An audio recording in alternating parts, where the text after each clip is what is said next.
Good morning everyone. आज की class में हम लोग trigonometric ratios of some specific angles इसके बारे में पढ़ेंगे। दैट मीन्स ट्रिग्नोमेट्रिक रेशियोज़ की कुछ स्पेसिफिक एंगल्स पे कितनी वैल्यूज़ होती हैं इसके बारे में जानेंगे।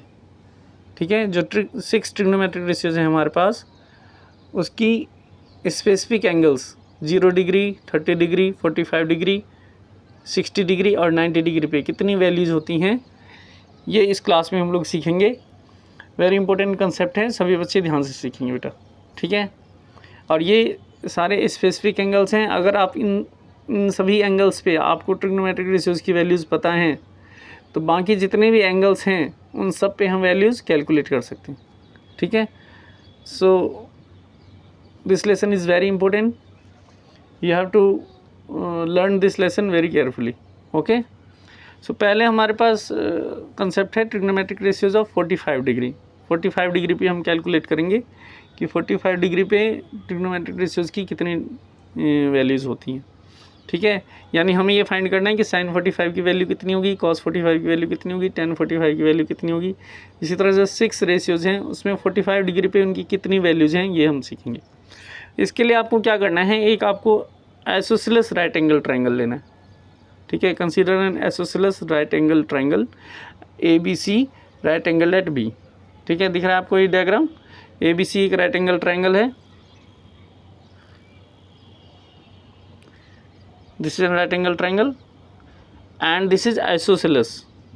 सो आइसोसेलेस ट्रायंगल में क्या होता है, दो साइड्स इक्वल होते हैं। ठीक है, सो हम BC को अगर x मान लेते हैं, सो what is the length of AB, इसकी वैल्यू भी x हो जाएगी। ठीक है बेटा, क्योंकि ये आइसोसेलेस ट्रायंगल है और एंगल भी 90 डिग्री है। So can we apply here Pythagoras theorem, Pythagoras property लगा सकते हैं। पाइथागोरस प्रॉपर्टी क्या होता है, h² is equals to p² plus b²। अब p² की वैल्यू कितनी आ जाएगी, x², और b² की वैल्यू भी कितनी आ जाएगी, x²। तो x² प्लस x² कितना हो जाएगा, ये 2x², यानी h² इक्वल्स टू 2x² आ गया। तो h इज इक्वल्स टू कितना हो जाएगा, √2x, यानी कि हाइपोटेन्यूज की वैल्यू कितनी हो जाएगी, √2x। इतना समझ आ गया है, बहुत सिंपल है। ये आइसोसेलेस राइट एंगल ट्रायंगल है, इसलिए हमने BC की वैल्यू x ले ली, और BC की वैल्यू अगर हमने x ले ली तो AB की वैल्यू भी x होगी, क्योंकि आइसोसेलेस ट्रायंगल में दो साइड्स की लेंथ इक्वल होती हैं। अब जब AB और BC दोनों की वैल्यू सेम है तो पाइथागोरस प्रॉपर्टी को यूज़ करके हम इसकी हाइपोटेन्यूज फाइंड करेंगे, उसकी वैल्यू √2x आएगी। आई होप इतना सबको समझ आ गया है। अब मैंने आपको ये बताया था कि अगर राइट एंगल ट्रायंगल में तीनों साइड्स की वैल्यू हमें पता है तो हम ट्रिग्नोमेट्रिक रेशियोज़ ईजिली फाइंड कर सकते हैं। ठीक है, तो वही चीज़ हमने यहाँ पे किया है। यहाँ पे देखिए एंगल B की वैल्यू 90 है, AB और BC इक्वल्स हैं। तो AB और BC अगर इक्वल हैं तो फिर एंगल A और एंगल C की वैल्यू कितनी होगी बेटा, ये बताओ, 45।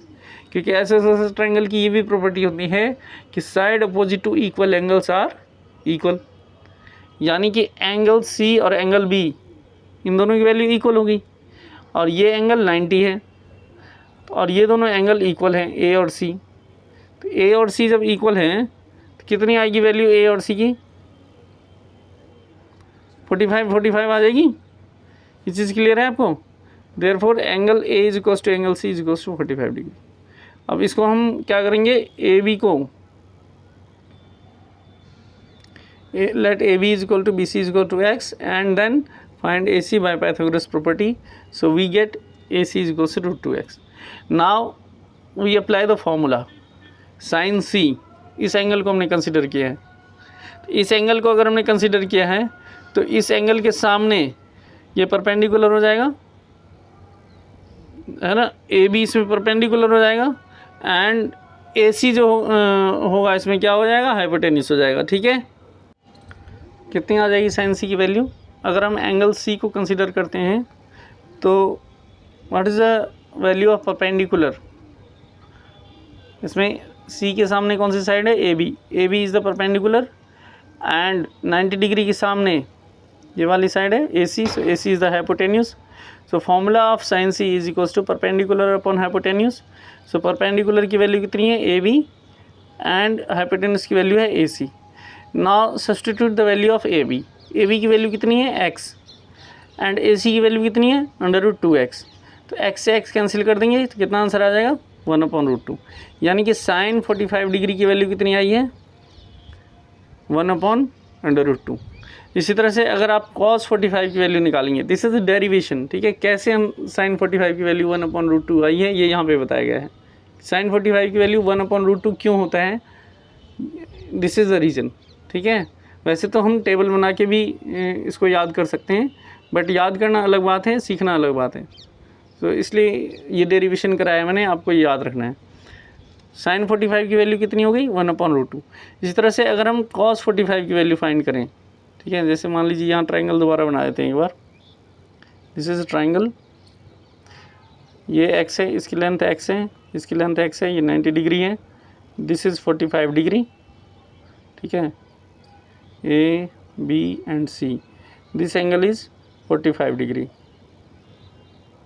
और जो AC की वैल्यू है वो कितनी है √2x, ठीक है। What is the value of AC √2x, AC की वैल्यू √2x है। अब cos 45 की वैल्यू निकालो। cos 45 क्या हो जाएगा, बेस अपॉन हाइपोटेन्यूस। बेस इसमें कितना होगा, अगर एंगल C को कंसीडर करेंगे तो एंगल C के कॉरस्पॉन्डिंग बेस कितना हो जाएगा इसमें BC, और हाइपोटेन्यूस कितना हो जाएगा AC। BC की वैल्यू कितनी है x, AC की वैल्यू कितनी है √2x, x से x कैंसिल हो गया 1/√2, यानी cos 45 की वैल्यू 1/√2 आ गया। इस तरह से अगर आप tan 45 की वैल्यू फाइंड करें, tan 45, तो tan 45 कितना होगा परपेंडिकुलर अपॉन बेस। परपेंडिकुलर कितना है इसमें AB, और बेस कितना है इसमें BC। AB की वैल्यू कितनी है x, BC की वैल्यू कितनी है x, ये कैंसिल हो जाएगा 1 आ जाएगा, tan 45 की वैल्यू 1 आ जाएगा। In the same way we can find the other trigonometric ratios, ठीक है, यहाँ पे लिख दिया मैंने, similarly we can find other trigonometric ratios. तो बाकी ट्रिग्नोमेट्रिक रेशियोज जो हैं उनकी cos 45 पे वैल्यू आप कैलकुलेट करके चेक करेंगे कि वो अकॉर्डिंग टू टेबल सही आ रहा है कि नहीं आ रहा है, ठीक है। This is your assignment, okay. इसके बाद नेक्स्ट है हमारे पास finding the value of trigonometric ratios of 30 degree and 60 degree, ठीक है। 30 डिग्री पे और 60 डिग्री पे कितनी वैल्यू होती है ये सीखेंगे। ये बहुत ही आसान है, इसमें आपको क्या करना है कि एक इक्विलेटरल ट्राइंगल कंसीडर करना है, ठीक है। Consider an equilateral triangle ABC। अब ये ट्राइंगल इक्विलेटरल है तो इसके तीनों साइड की लेंथ सेम होगी, डिफरेंट होगी, तीनों साइड की लेंथ इक्वल होगी। So can we take AB equals to BC equals to AC equals to x, we can assume that let AB is equals to BC is equals to AC equals to x, तीनों side की length x ले लेंगे। इसमें एक construction करना है आपको, क्या करना है कि AD परपेंडिकुलर टू BC ये ड्रॉ करना है, ठीक है। Draw AD perpendicular to BC, ठीक है। अब जब हम परपेंडिकुलर ड्रॉ करेंगे तो फिर ये BD और DC इसकी लेंथ इक्वल होगी कि नहीं होगी, इसकी लेंथ इक्वल होगी, है ना। अगर कोई रीज़न पूछे कि ये क्यों इक्वल होगी, what is the reason, then we can say that by RHS congruence rule we can prove this. Triangle ABD similar triangle ADC, okay, ADB similar triangle ADC, therefore AD is equals to BD is equals to DC, BC is equals to CD, and total length x है। तो जब ये दोनों half half हैं तो BD और CD की length कितनी हो जाएगी x/2। समझ आ रहा है, BD और CD की लेंथ x/2 क्यों होगी ये समझ आ रहा है सभी को। RHS कॉन्ग्रुएंस कंडीशन से इसको हम कॉन्ग्रुएंट प्रूफ कर देंगे। Once it is congruent then its all corresponding parts are equal, therefore length of BD is equals to length of CD and both is equals to x/2। तो इसमें एक हमने construction करना था AD परपेंडिकुलर टू BC, इतना clear है सभी को। अच्छा, अब ये देखिए, इसमें ये हमने परपेंडिकुलर कर दिया, परपेंडिकुलर कंस्ट्रक्शन कर दिया इसमें। सो what is the value of angle BAD and CAD, ये जो एंगल बना हुआ है BAD एंड CAD, इनकी वैल्यू कितनी हो जाएगी 30 डिग्री की हो जाएगी, क्योंकि टोटल एंगल ये कितना था 60 डिग्री। समझ आ रहा है, CBCT से ये दोनों एंगल भी इक्वल हो जाएंगे, है ना, दोनों एंगल इक्वल हो जाएंगे, तो दोनों की वैल्यू कितनी डिग्री हो जाएगी बेटा 30 डिग्री, ये चीज़ क्लियर है? सबकी समझ आ रहा है, नहीं आ रहा है समझ में? अच्छा, अब देखिए, जैसे ये राइट एंगल इक्विलेटरल ट्राइंगल है, यहाँ पे एक डायग्राम ड्रॉ करते हैं। This is an equilateral triangle. यहाँ से हमने परपेंडिकुलर ड्रॉ कर दिया, ए बी सी और D. This is the perpendicular. ये 90 डिग्री है। एंगल बी की वैल्यू कितनी है? 60 डिग्री। और एंगल डी 90 है। So what is the value of B A D? ये हो जाएगा 30 डिग्री। समझ आ रहा है? अब ये जो एंगल ट्राइंगल है हमारे पास ए बी डी, इसमें अगर हम पाइथागोरस प्रॉपर्टी लगाएं, देखिए this triangle is A B and C, this point is D. What is the length of B D? B D की लेंथ कितनी है? x/2। एंड ए बी की लेंथ कितनी है? x। तो अगर इसमें पाइथागोरस प्रॉपर्टी लगाएं ट्राइंगल ए बी डी में, then we can find the length of AD by using Pythagoras property। और इसकी लेंथ कितनी आ जाएगी? √3/2x। ठीक है, इसको आप कैलकुलेट करके चेक करेंगे। ठीक है, यहाँ पे मैंने आई थिंक कराया हुआ है,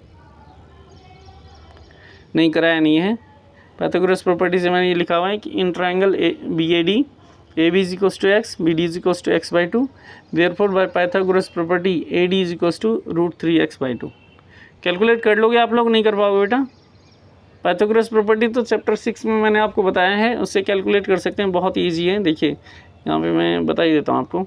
अगर यहाँ कैलकुलेट करें हम ट्राइंगल बी ए डी में पाइथागोरस थ्योरम लगाओ, क्या आ जाएगा? A B square is equals to A D square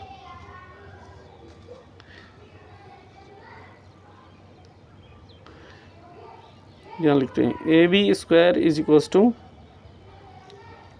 A D square plus B D square. ये आएगा नहीं आएगा? What is the length of A B square? X square. A D square हमें पता नहीं है, हमें फाइंड करना है। And what is the length of B D square? B D की लेंथ है x/2 है, तो इसका स्क्वायर करेंगे तो x² आ जाएगा। फिर इसको लेफ्ट हैंड साइड में लाओ, कितना हो जाएगा? ये x² माइनस x²/4। फिर हम एलसीएम ले लेंगे इसका, this is equals to A D square. LCM ले लोगे फिर कितना आएगा? ये देखिए कितना आया था? A D square is equals to x² minus x²/4। LCM ले लो, 4 एलसीएम आ गया। ये कितना हो जाएगा? 4x² minus x²। 4x² minus x² कितना होगा? 3x²/4। अब यहाँ से अंडर रूट अगर हम हटाएंगे तो क्या आ जाएगा? यहाँ पे अंडर रूट आ जाएगा।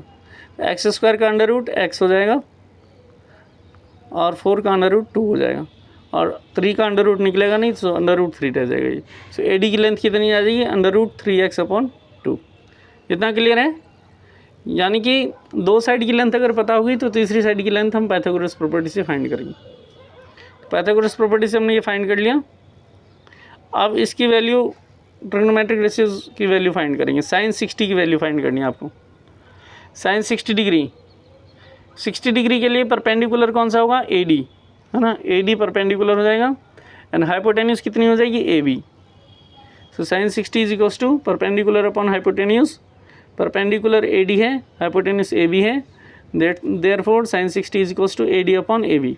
Now value of A D is √3x/2 and value of A B is x।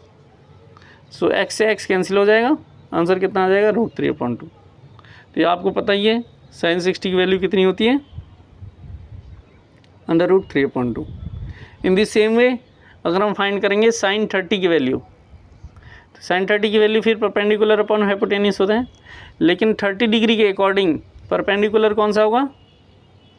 According to 30 degree perpendicular कौन सा होगा बताइए? B D. And what is hypotenuse? Hypotenuse same होगा ए बी। अब बी डी की length कितनी है? x/2 और ए बी की लेंथ कितनी है? x। तो इसमें भी x से x कैंसिल हो जाएगा और इसकी वैल्यू कितनी आ जाएगी? हाफ, यानी साइन 30 की वैल्यू हाफ आ गई। इसी तरह से बाकी ट्रिग्नोमेट्रिक रेशियोज की वैल्यू आपको फाइंड करनी है। ठीक है, cos 30, cos 60, tan 30 tan 60, cot 30 cot 60 and sec 30 की cosec 30 की एंड sec 60 cosec 60, इन सब की वैल्यू आपको कैलकुलेट करनी है by using triangle ABD। I hope आप लोग कैलकुलेट कर सकते हो। It is very easy work for you, क्योंकि तीनों साइड्स की लेंथ हमें पता है और हमें फॉर्मूला पहले से ही पता है, तो हम कैलकुलेट कर सकते हैं। तो सभी वैल्यूज़ आप चेक करेंगे, कैलकुलेट करेंगे और फिर चेक करेंगे कि वो सही आ रही है कि नहीं आ रही। ठीक है, दिस इज़ योर असाइनमेंट। ठीक है, similarly we can find the other trigonometric ratios. समझ आ गया बेटा? 60 डिग्री, 30 डिग्री और 45 डिग्री वैल्यू आप फाइंड कर सकते हैं। बहुत ईजी कंसेप्ट है, याद रखना है आपको। ठीक है, इसके बाद नेक्स्ट है हमारे पास ट्रिग्नोमेट्रिक रेशियोज ऑफ 0 डिग्री। ये बहुत इंपॉर्टेंट कंसेप्ट है, 0 डिग्री और 90 degree, and it is very easy. देखिए, साइन 0 की वैल्यू 0 होती है, ये आपको पता है। Sine 0 degree is 0, cos 0 degree is 1। ये क्यों होता है, कैलकुलेट करके देखते हैं। देखिए, एक ट्राइंगल ABC है, इसमें आपको क्या करना है कि BC की जो लेंथ है वो डिक्रीज़ करते जाना है। देखना, ये एरो दिख रहा है आपको, डाउनवर्ड आ रहा है ये, यानी BC की लेंथ छोटी होती जा रही है। और जब B और C सेम पॉइंट हो जाएंगे, दैट मीन्स BC की लेंथ जब 0 हो जाएगी, तो उस टाइम यहाँ पर कितना एंगल होगा, यहाँ एंगल भी तो कम होता जाएगा। अगर मैं BC को नीचे करते जाऊँगा, इस वाले साइड को अगर मैं नीचे लेके आऊँ, AC को अगर मैं नीचे लेके आऊँ डाउनवर्ड्स, तो फिर कितना वैल्यू कितनी होगी। अगर मैं AC को डाउनवर्ड्स लेके आऊँ, in that case angle A की वैल्यू कितनी होगी, डिक्रीज़ होगी, इंक्रीज होगी, डिक्रीज़ होती जाएगी। यहाँ पर जितनी एंगल A की वैल्यू है उससे कम यहाँ पर है, क्योंकि BC की लेंथ छोटी हो गई है ना। और जब B और C सेम पॉइंट हो जाएंगे, तो उस केस में एंगल A कितना होगा, 0 डिग्री। ये चीज़ समझ आ रहा है? जब एंगल A 0 डिग्री होगा, उस केस में BC की लेंथ कितनी होगी, 0। Are you getting? ठीक है, आप फॉर्मूला लगाइए इसमें। साइन 0 डिग्री क्या होगा, perpendicular upon hypotenuse. So this is the perpendicular and this is hypotenuse. क्या आ जाएगा, BC अपॉन AC। BC की वैल्यू कितनी है, 0, तो 0 upon AC, therefore sign 0 is 0। Cos 0 की वैल्यू फाइंड करेंगे। कॉस 0 की वैल्यू कितनी होगी, ये बेस हो गया, base upon hypotenuse AB upon AC। अब इसमें क्या है कि AB और AC इनकी लेंथ सेम होगी कि नहीं होगी, क्योंकि ये जो AC साइड थी ये AB के ऊपर आ गया है, बिल्कुल कोइंसाइड कर रहा है। पॉइंट C जो है पॉइंट B के ऊपर आ गया है, यानी AB और AC इनकी लेंथ कैसी है, सेम है। यानी हमने AB की जगह क्या रख दिया, AC, तो AC अपॉन AC कैंसिल हो गया, 1 आ गया। अब साइन और कॉस की वैल्यू अगर में हमारे पास आ गई, तो बाकी वैल्यूज़ भी हम कैलकुलेट कर सकते हैं। ठीक है, सो साइन 0 की वैल्यू कितनी होगी, 0 डिग्री। कॉस 0 की वैल्यू कितनी होगी, sine 0 is 0, cos 0 is 1। Okay, next is trigonometric ratios of 90 degree. 90 degree में हमें क्या करना है, सेम प्रोसीजर है, बस हमें AC को लेफ्ट हैंड साइड में शिफ्ट करना है। लेफ्ट हैंड साइड में शिफ्ट करते जाएंगे तो AB की लेंथ छोटी होती जाएगी, और जिस टाइम पॉइंट A जो है B के ऊपर आ जाएगा, पॉइंट A और B सेम हो जाएगा, तो उस केस में ये जो एंगल A है उसकी वैल्यू 90 डिग्री हो जाएगी। समझ आ रहा है बेटा?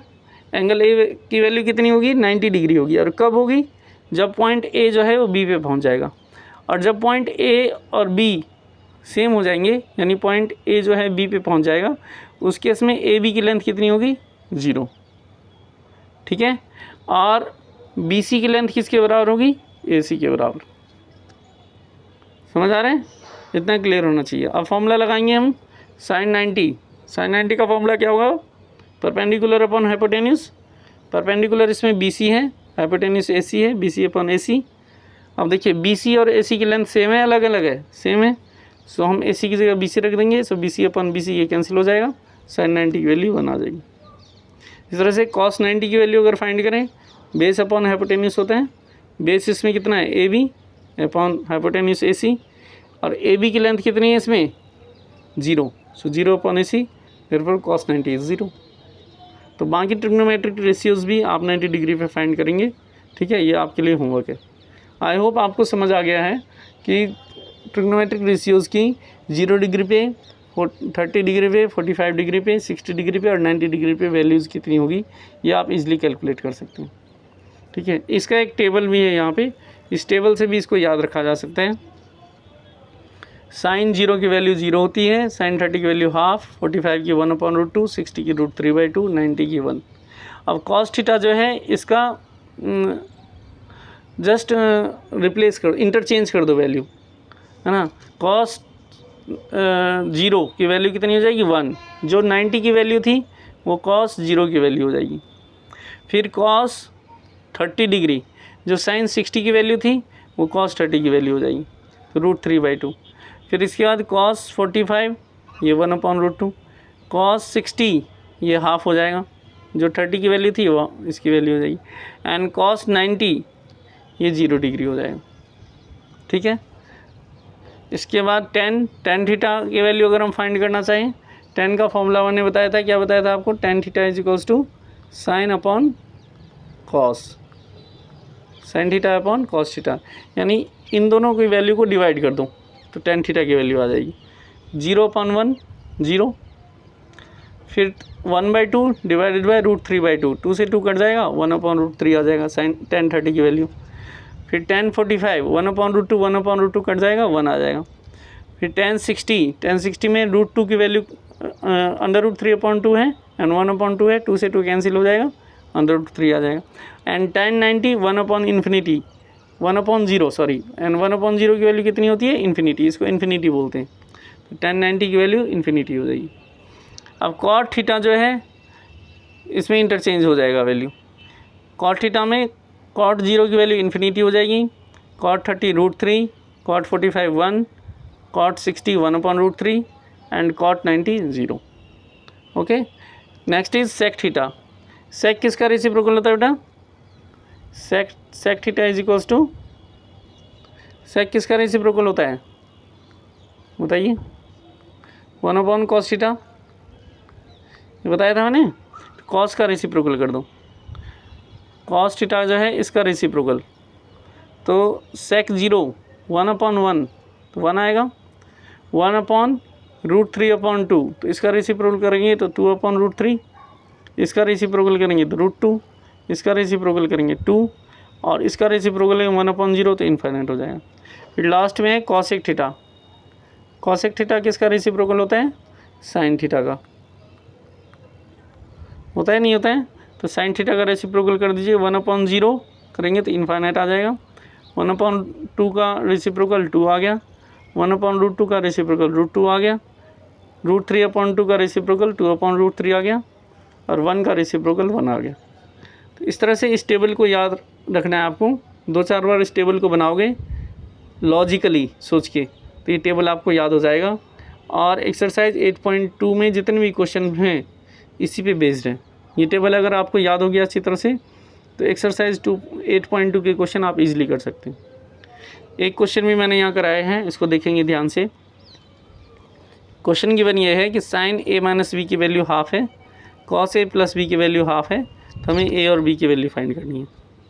ठीक है, इसको कैसे सॉल्व करेंगे, साइन a माइनस बी की वैल्यू हाफ है और हाफ कितनी डिग्री पे होता है, 30 डिग्री पे। साइन 30 की वैल्यू कितनी होती है, हाफ, तो मैं हाफ की जगह साइन 30 लिख सकता हूँ, नहीं लिख सकता हूँ, क्योंकि साइन 30 की वैल्यू हाफ होती है तो हाफ की जगह हम साइन लिख देंगे। और ऐसा मैंने क्यों लिखा है, क्योंकि लेफ्ट हैंड साइड में साइन थीटा है, तो मैं चाहता हूँ कि दोनों तरफ से साइन को कैंसिल कर दूँ, इसलिए मैंने साइन की वैल्यू लिखी है यहाँ पे। तो साइन से साइन कैंसिल कर देंगे तो यहाँ पे a माइनस बी की वैल्यू कितनी आ जाएगी, 30 डिग्री। इसी तरह से यहाँ पे cos a माइनस बी की वैल्यू हाफ है, तो हम देखेंगे कि cos की वैल्यू कितने डिग्री पे हाफ होती है, तो cos की वैल्यू 60 डिग्री पे हाफ होती है। दिख रहा है आपको, cos 60 हाफ होता है।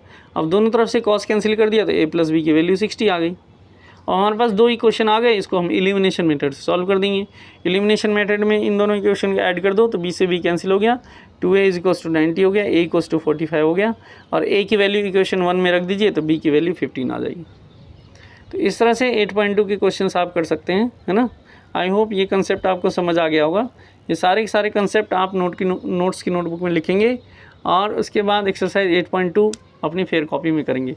किसी बच्चे को कोई भी प्रॉब्लम अगर आती है तो आप कमेंट सेक्शन में मेंशन करेंगे, फिर मैं उसका सोल्यूशन आपको सेंड करूँगा। ठीक है बेटा, थैंक्स फॉर वॉचिंग।